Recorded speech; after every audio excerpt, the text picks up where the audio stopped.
Hello everyone, তোমরা দেখতে পাচ্ছ ফার্স্টে আমি দেখাচ্ছি কিন্তু আজকের মেকআপটা কতটা কি ওয়াটারপ্রুফ সব কিছুই দেখালাম। আর আজকে ভিডিওর প্রোডাক্টগুলো সব ডেসক্রিপশন বক্সে লিংক পেয়ে যাবে। Hello everyone, welcome back to my channel. তো আজকের মেকআপ লুকটা কেমন লাগছে অবশ্যই কমেন্ট করে জানিও। মেকআপটা কতটা ওয়াটারপ্রুফ সোয়েটপ্রুফ অবশ্যই তোমাদের সাথে ফার্স্টেই কিন্তু আমি শেয়ার করেছি। আজকের মেকআপ টিউটোরিয়ালটা পুরোপুরি ডিটেলসে কিন্তু তোমাদের বোঝানো হয়, ওটা স্কিপ না করে পুরোটা দেখো। তো চলো মেকআপটা স্টার্ট করা যাক। তো সবার প্রথমে আমি এখানে একটা ভালো করে ফেস ওয়াশ দিয়ে ফেসটাকে ক্লিন করে নিয়েছিলাম। দেন তারপরে কিন্তু আমি এখানে টোনারটা ইউজ করছি। আমি এখানে টোনার ইউজ করেছি প্লামের একটা টোনার। এটা কিন্তু গরমকালের জন্য খুবই ভালো একটা টোনার। আর যতক্ষণ না স্কিনের সাথে অ্যাডসাপ হচ্ছে ততক্ষণ দেখতে পাচ্ছ আমি একটু লেন্সটা পরে নিলাম। তারপরে পিএসি অ্যাকোয়া প্লাসের একখানা ময়শ্চারাইজার নিয়েছি, যেটাকে ফেসের সাথে সাথে গলাতেও ভালো করে লাগিয়ে নিয়েছি। আর হাতে দেখতে পাচ্ছ কতটা সুন্দরভাবে ব্লেন্ড করছি। আর তোমরা চাইলে কিন্তু এখানে ব্রাশও ইউজ করতে পারো।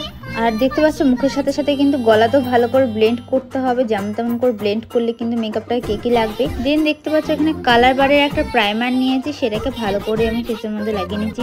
প্রাইমারটা কিন্তু আমাদের জন্য মানে ফেসের জন্য খুবই একটা ইম্পর্টেন্ট জিনিস বললেই চলে, কারণ প্রাইমারটাকে আমাদের যে ওপেন পোর্সগুলো থাকে সেটাকে মিনিমাইজ করে লক করে দেয়। সেই জন্য কিন্তু প্রাইমারটা ভালো করে ব্লেন্ড করতে হবে হাত দিয়ে দিয়ে। তোমরা চাইলে এখানে ব্রাশও ইউজ করতে পারো, আমি হাতে ইউজ করেছি। আর তারপরে দেখতে পাচ্ছ এখানে আইব্রো করার জন্য কিন্তু আমি নিয়েছি কিউটি বিউটির একটা ব্রাউন কালারের আইব্রো পমিট। আর স্পুলি ব্রাশের সাহায্যে কিন্তু আমি আইব্রোটাকে সুন্দর করে ড্র করে নিলাম। আর তার সাথে সাথে স্মাচ করতেও ভুলবে না। তারপরে নিয়েছি এখানে এইচডি একটা কনসিলার ইনসাইড কোম্পানির, আর শেড নাম্বার ছিল LN10। এটা হচ্ছে শেড নাম্বার ছিল ইনসাইড কোম্পানির এইচডি কনসিলার। এটা দিয়ে কিন্তু চোখের উপর দেখতে পাচ্ছ কতটা সুন্দর করে বেস লাগিয়েছি। আমি একদম হালকা করে লাগিয়েছি, তোমরা চাইলে ডিপ করেও লাগাতে পারো, কারণ আমি একদম একটা নিউড আই মেকআপ মানে হালকার উপরে আই মেকআপ করতে চলেছি। তাই এখানে ইয়েলো কালার একটা নিউড কালার মিক্সড করে কিন্তু ফার্স্ট কালারটা লাগিয়ে নিচ্ছি। একদমই হালকা করে আই মেকআপটা করবো, ওই জন্য একটু ফার্স্ট করে দিয়েছি। দু চোখেই কিন্তু আইলিডে আমি ভালো করে ব্লেন্ড করে নিচ্ছি। তারপরে আরও একটা নিউড কালার নিয়ে নিলাম, সেটা দিয়ে ভালো করে ব্লেন্ড করছি। আর এরপরে কিন্তু আমি একটা শিমার লাগিয়েছিলাম, সেটার কালার ছিল একদম লাইট পিঙ্ক কালার আর একদম গোল্ডেন বলবো না, ওটা হোয়াইট একটা শিমার ছিল, হোয়াইট শিমার আর একদম লাইট পিঙ্ক কালার, দুটো কালার মিক্সড করে কিন্তু মিডল পোর্শন অবধি হালকা করে ব্লেন্ড করে নিলাম। তারপরে কিন্তু একটা নিউড কালার দিয়ে চোখের ইনার কর্নারগুলো ভালো করে স্মাচ করে নিয়েছি। তারপরে দেখতে পাচ্ছ আমরা সুগার পপের একটা ফাউন্ডেশন নিয়েছি, এটার শেড নাম্বার ছিল 02। এটার শেড নাম্বার ছিল। আমার স্কিনের সাথে কিন্তু একদম প্রপারভাবে এটা যায়। আর একটু ফেয়ার হতে পারে, বাট ওটা যখন মেকআপটা লক করবে মানে সেটিং হবে তখন কিন্তু একদম মেকআপটা বসে যাবে, তখন একদম স্কিন টোন চলে আসবে।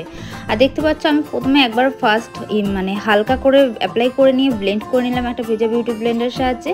আর সেকেন্ডে দেখতে পাচ্ছ এখানে একটু মানে বেশি করে ফাউন্ডেশন দিয়ে ভালো করে আমি কিন্তু ব্লেন্ড করছি এখানে। আর ভালো করে কিন্তু ব্লেন্ড করতে হবে, ব্লেন্ড যতক্ষণ না ভালোভাবে হবে ততক্ষণ কিন্তু মেকআপটা কেকেই লাগবে, আর জায়গায় জায়গায় দলা হয়ে থাকবে। আর এমনিতেই সুগার পপের ফাউন্ডেশনটা না প্রচণ্ড ড্রাই। তার সাথে সাথে আমি গলাতেও লাগিয়ে নিয়েছি আর ব্লেন্ডও করে নিয়েছি দেখতে পাচ্ছ। তারপরে দেখতে পাচ্ছ ওই একই ইনসাইড কোম্পানির এইচডি কনসিলারটা দিয়ে আমি ক্রিম হাইলাইটিং করে নিচ্ছি। দেখতে পাচ্ছ চোখের নিচটাতে ভালো করে করলাম, নোজে, ফোর হেডসে, আপার লিপে, এইগুলোতে আমি ভালো করে ক্রিম হাইলাইটিং করে নিচ্ছি। আর এখানে আমি হাত দিয়ে ইউজ করছি, কেন বলো তো আমি ব্রাশও ইউজ করতে পারতাম, তবে এখানে যদি আমি ব্রাশটা ইউজ করতাম তাহলে না অনেকটা পরিমাণে প্রোডাক্ট লেগে যেত। আর আমি যেহেতু একদম ন্যাচারাল একটা মেকআপ লুক করতে চলেছি, সেই জন্য কিন্তু একদম সফটের ওপরে হালকা করে মেকআপটা করবো, যাতে বোঝাই না যায় বেসটা আমি করেছি, যেমন ন্যাচারাল স্কিনই থাকে তার জন্য। আর দেখতে পাচ্ছ কথা বলতে বলতে কিন্তু আমি সুন্দর করে ব্লেন্ড করে নিচ্ছি। ভালো করে ব্লেন্ড করতে হবে, আমি কিন্তু বলেছি ধৈর্য ধরে এখানে ব্লেন্ড করতে হবে। আর যেহেতু ফেসে আমি হাইলাইটিং করেছিলাম, আমি কিন্তু গলাতে হাইলাইটিং করিনি। এইভাবে কিন্তু সুন্দর করে আমাদের হাইলাইটিং করতে হবে, আর তার সাথে সাথে কিন্তু সুন্দর করে ব্লেন্ড করতে হবে। আর আমি এখানে নিয়ে নিয়েছি ল্যাকমির একটা পাউডার, সেটা দিয়ে দেখতে পাচ্ছ মেকআপটা কি সুন্দর করে বেক করছি। আর এখানে হালকা করে পাউডারটাকে ইউজ করার পর ডাস্ট আউট করে দিচ্ছি পাউডার ব্রাশটা দিয়েই। আর সাথে সাথে কিন্তু চোখের নিচে কিন্তু আমি আজকে ব্রাশটা দিয়েই কিন্তু পাউডারটাকে লাগিয়ে নিচ্ছি। কেন লাগাচ্ছি একটু পরেই বলি। চোখের নিচের সাথে সাথে কিন্তু আমি দেখতে পাচ্ছ চিনেও আমি ভালো করে এখানে লাগিয়ে নিলাম পাউডারটা। আর গলাতেও তো মেকআপটাকে সেট খাবে, সেই জন্য কিন্তু গলাতেও পাউডারটা দিয়ে ডাস্ট আউট করে দিয়েছি।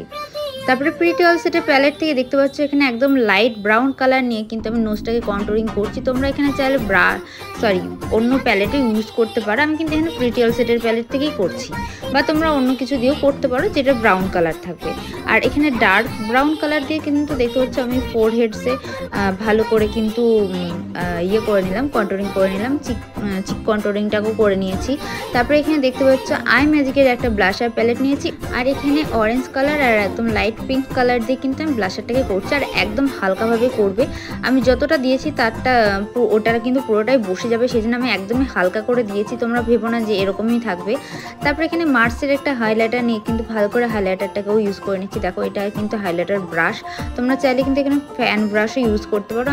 আমি এখানে হাইলাইটিংয়ের যে ছোটো ব্রাশটা থাকে সেটা দিয়ে হাইলাইটিং করছি। আমি শুধু গলাতে যখন হাইলাইটিং করি তখন আমি ফ্যান ব্রাশটা দিয়ে ইউজ করি। তারপরে দুটো নিউড কালার, যেটা ফার্স্ট কালার আমি চোখে লাগিয়েছিলাম সেটা দিয়ে কিন্তু আমি চোখের নিচটাতেও ভালো করে স্মাচ করে নিয়েছি। আর পাউডারটাকে সুন্দরভাবে ডাস্ট আউট করে দিচ্ছি। দেখো কতটা সুন্দর লাগছে না? এখন মেকআপটা আরও ভালো লাগবে যখন আমি মানে মেকআপ ফিক্সারটা দেবো, যখন মেকআপটাকে একদম লক করবো তখন। আর এখানে সুইস বিউটির একটা মাস্কারা নিয়ে মাস্কারাটাকে পরে নিয়েছি, আর সুইস বিউটিরই আইলাইনার নিয়ে কিন্তু আমি আইলাইনারটাকে সুন্দর করে ড্র করে নিচ্ছি। আর এখানে আমি একটা ছোটো ব্রাশ দিয়ে আইলাইনারটা ড্র করেছি। তোমরা জানো সুইস বিউটির আইলাইনার ইয়েটা কিন্তু অনেকটা লম্বা, সেই জন্য। আর এখানে সুইস বিউটির একটা লিপস্টিক পরেছি, শেড নাম্বারটা আমার ঠিক খেয়াল নেই। আর এখানে আমি আজকে একটা ডার্ক কালার দিয়ে কিন্তু লিপস্টিকটাকে ড্র করেছি, আর একটা নিউড কালার দিয়ে কিন্তু লিপস্টিকটাকে পরে নিচ্ছি। দেখে জানিও নিউড কালারটা কেমন লাগছে এই শাড়ির সাথে। আমি ভাবলাম একটু গ্লো মেকআপ করবো, তো নিউড লিপস্টিক ভালো লাগবে। আর এখানে মিঙ্ক ক্ল্যাশ নিয়ে ক্ল্যাশটাকে পরে নিলাম। আর এখানে দেখতে পাচ্ছ ইনসাইড কোম্পানির একটা ফিক্সার দিয়ে মেকআপটাকে সেট করে নিয়েছি। কেমন লাগছে আজকে লুকটা অবশ্যই কমেন্ট করে জানিও। ভালো লেগে থাকলে লাইক কমেন্ট শেয়ার করতে ভুলো না। আর তোমরা যারা যারা কমেন্ট করেছো অবশ্যই সেই রিপ্লাই দিয়ে আমি ভিডিও বানাবো। তো আজকের মতন এটুকুই, টাটা।